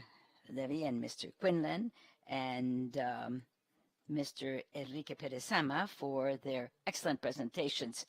Decent work, a concept promoted by the ILO, by Juan Somavia of Chile, has an impact on life and improves the quality of life of people, and as such has been recognized as one of the goals of sustainable development that has the greatest influence, together with the objective of ensuring labor unions, pension, health, job safety, and others, as well as dignified labor and productive labor for that have benefits the entire country.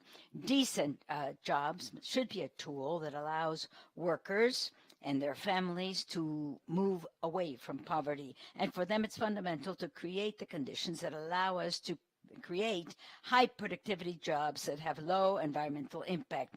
And it is therefore fundamental to adopt measures for adapt to artificial intelligence and include artificial intelligence, robotics, and automatization, which would lead to improving the quality of life of workers. Decent work is an indispensable commitment to attaining the goals of sustainable development, but also allows us to move towards other goals, such as ending poverty, the commitment to zero hunger, to improving health and well-being, to providing quality education and gender equality. It's also indispensable for the development of industry, innovation, and changing infrastructure. It decreases inequality in salaries by promoting responsible consumption, leads to the social compact that would include everyone. It is therefore very important to give strategic importance to labor as one of the main elements of human dignity as a means of subsistence, and for most human beings who are valued as human beings and as relevant elements in production, particularly in today's knowledge society. We also must recognize human rights and decrease the gender gap and protect the psychic and physical life of workers. The labor market must encourage jobs that include employees, employers, and civil society working together. We need to strengthen policies pertaining to equality and put an end to arbitrariness and regulations that target certain groups, such as women, migrants, youth, older people, or native peoples. We also must recognize that it's very important to guarantee a safe work environment for women and identify the phenomena of sexual harassment or harassment because of gender, because that is both a violence against gender at work. We also must ensure that all workers have equal remuneration for work of equal value. As we have seen, Mr. Chairman, in the region, we need to address many labor challenges, which is urgent because of the inequality caused by the pandemic. And that's why Chile deeply appreciates that you have convened this meeting of the Permanent Council. Thank you, Mr. Chair. For Panama, you have the floor.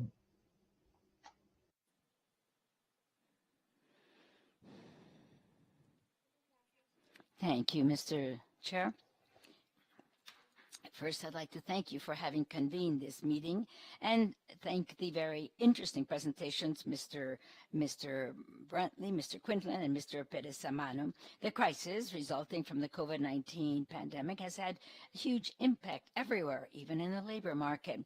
Even though there has been some positive progress, such as optimizing processes through technology and the implementation of telework and digitalization of companies, it has also made acute earlier weaknesses caused by restrictions and the impact of our pandemic on our economies.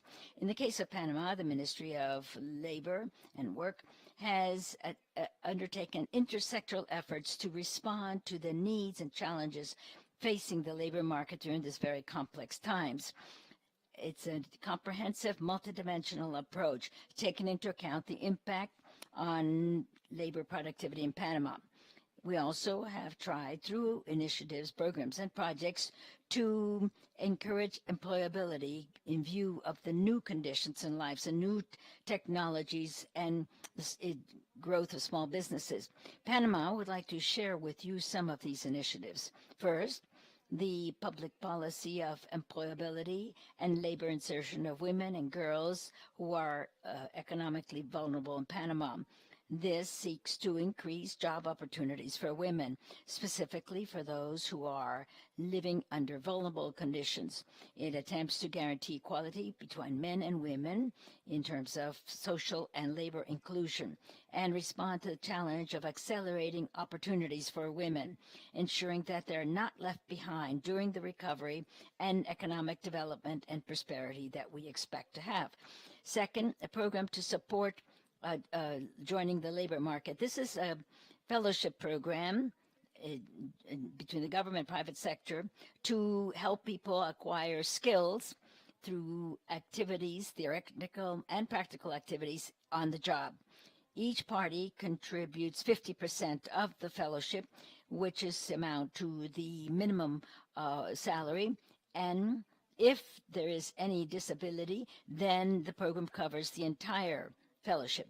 In 2021, we started a program with officials from different levels to help them align the skills of the workers to the needs of the labor market. Fourth, the employment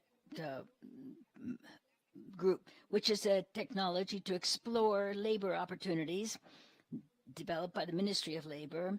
It's an electronic a tool in Panama, free, that allows candidates in real time to see the vacancies of the corporations that have joined that platform. The Law 1886 of December 2020 has created entrepreneurial corporations and teach the knowledge to help companies set up through a simplified registration program. This innovative model is intended to help the economic recovery and entrepreneurship in Panama. Through the implementation of these initiatives, together with other intersectoral programs and the support of private sector and international organizations and multilateral ones, Panama has renewed its commitment to continue to work to address the current challenges in order to benefit our citizens. Thank you very much, Mr. Chair.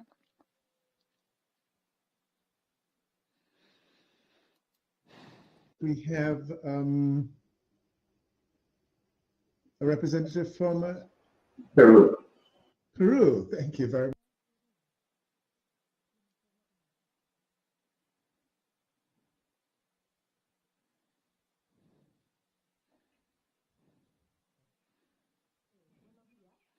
Good morning.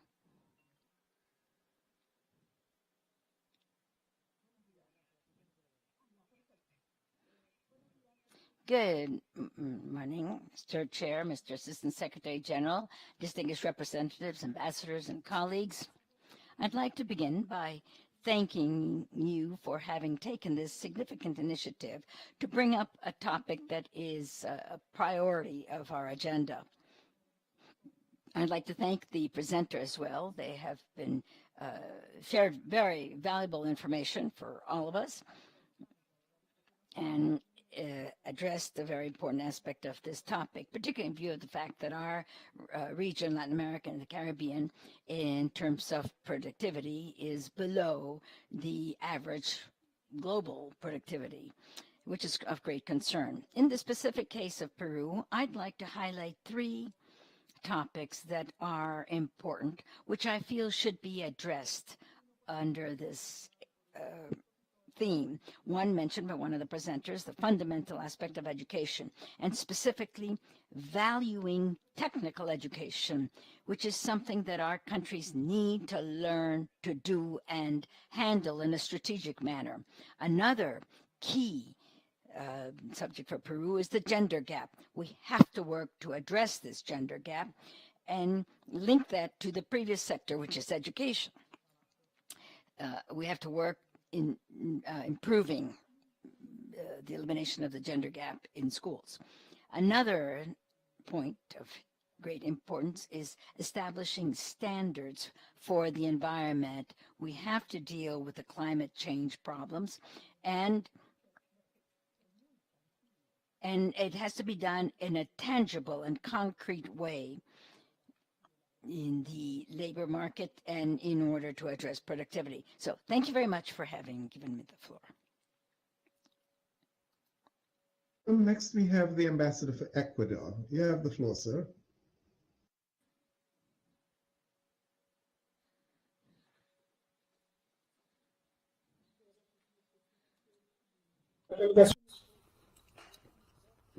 Thank you very much, Mr. Chairman. We would like to thank you for putting this item on the agenda and thank our presenters as well. And thank the presenters for all of the details on these topics. The topic that brings us together is very important. And we truly, once again, appreciate convening this meeting.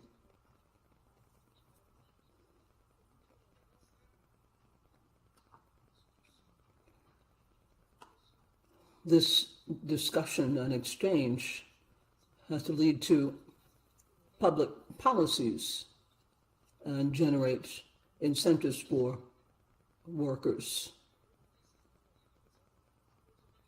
throughout the hemisphere and use the experiences required to improve the systems that we have. As Mr. Perez has pointed out, we have to look at the different crises. The cooperation in the work market is also imperative and will improve things for workers, particularly women. We have to look at increased participation of women, which is a positive thing, and also take into account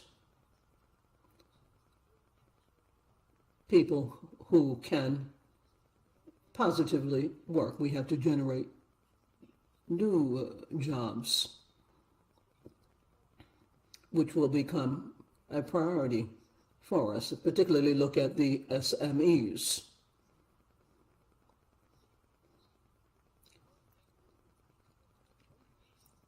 This is what we have to look at for all countries. And it's something the panelists said in terms of how to adjust or tweak things with the SMEs in terms of what can be done in a qualitative way. So we have to incorporate these measures to get better productivity as we move towards economic recovery.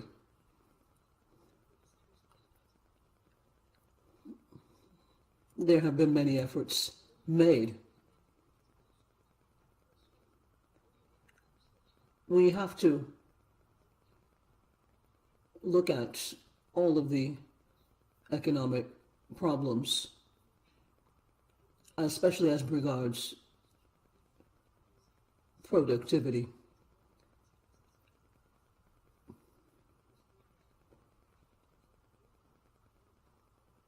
For all those involved, we have to look at public policies as well as behaviors that are involved.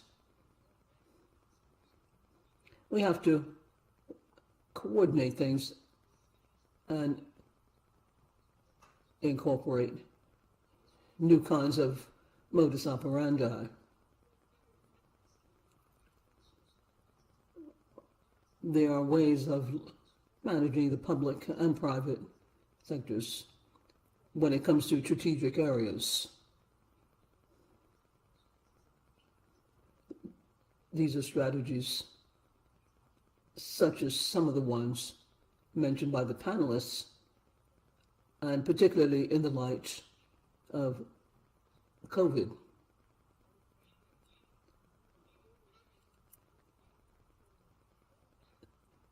These are very brief comments with regards to the labor market, but we do have to generate and promote technical education in keeping with the new techniques or technologies out there.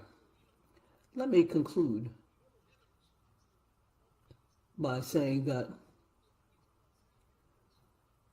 we need these incentives that have to move up exponentially and which will allow us to keep these points in mind. These, indeed, are the points that underscore a certain situation that prevails on the labor market. Once again, we have to confront the new realities and look towards the rights acquired. Thank you very much, Mr. Chairman. You're very welcome, sir. I think that we could very much like to afford the presenters to offer their response. Kindly press the request to speak button and we'll be happy to hear any comments that you may have.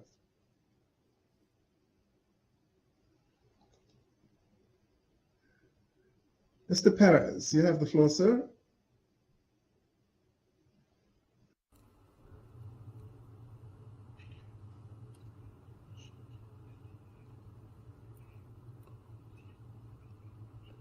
Thank you very much. I'd like to make a comment with regards to the SMEs.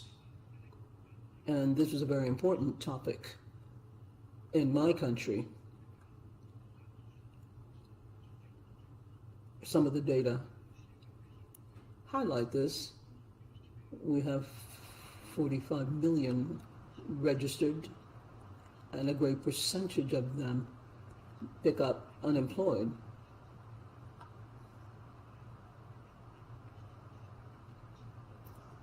Lots of efforts are made, and the effort to generate jobs has to be looked at. But this is work which requires promoting entrepreneurs. And what we have to do is to look at these companies and see what has happened in the last 2 years. There's the need for capital. We have to have the incubation for businesses and companies that allow for offering salaries for dignified work. There have to be monitors or oversight of this. It's pointless to create companies that disappear over 2 years. We have to offer and create opportunities. That's what I wanted to say. Thank you very much. His Excellency, the Honorable Mark Brantley, you have the floor, sir.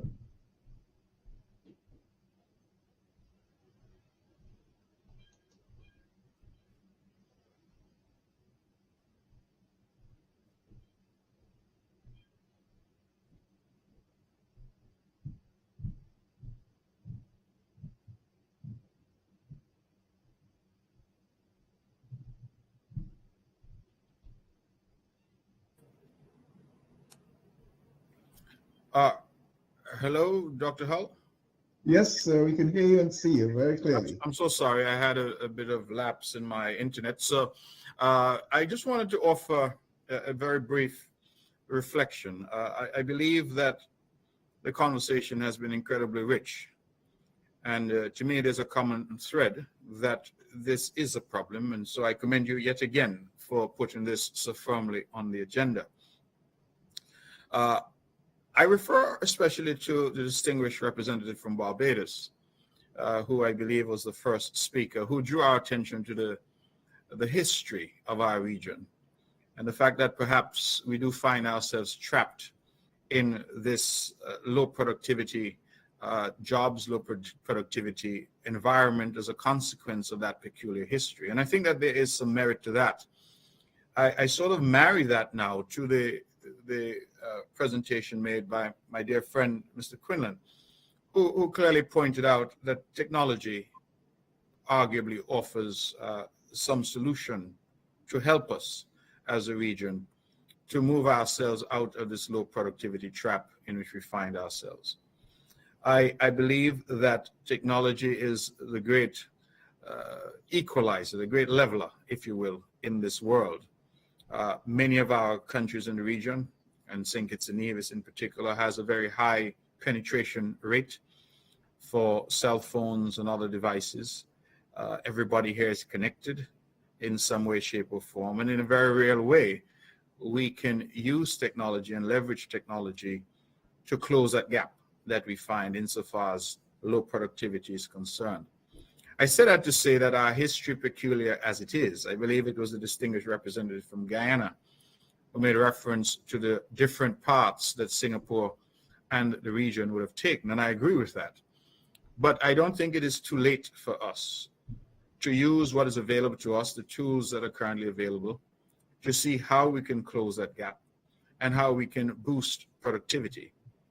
I believe that the numbers that have been shared with us by your distinguished panelists are demonstrative that if we're able to move that needle in the right direction, I think it unleashes tremendous potential here in our region to be more competitive, to be more productive, and certainly to move the standard of living of our people and of our region to ever increasing and ever higher levels.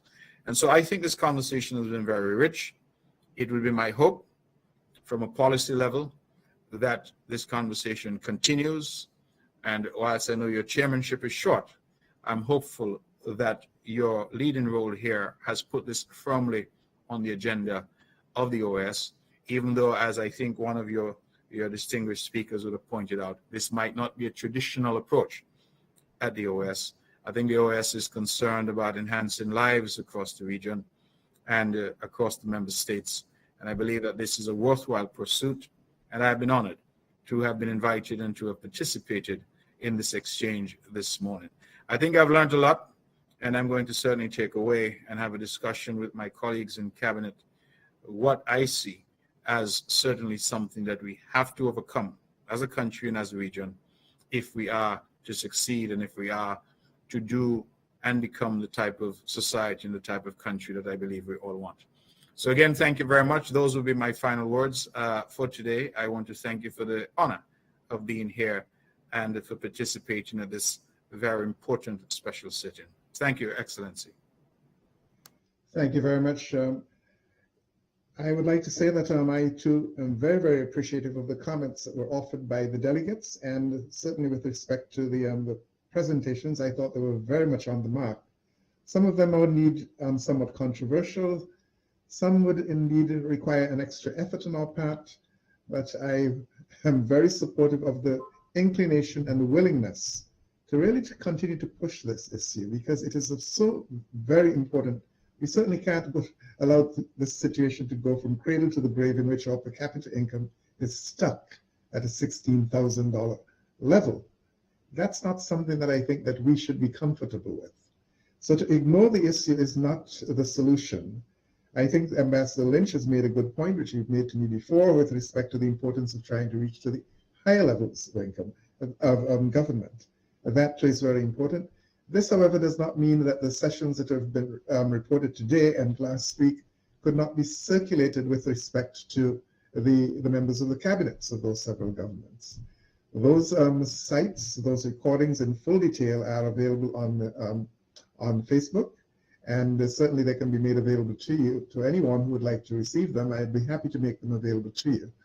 So again, thanks a great deal. If there are no other delegations wishing to make interventions, and having heard the very informative presentations and comments on the issue, I wish to propose that the Permanent Council take note of the presentations made by the special invited guests as well as those of the delegations. Dear colleagues, we have concluded consideration of the agenda for today. Before closing the meeting, let me again reiterate my appreciation to His Excellency, the Honorable Mark Brantley, Dr. Larry Quinlan and Mr. Enrique Perez for their very enlightening presentations. I thank you. This meeting, distinguished ladies and gentlemen, is now adjourned. Thank you.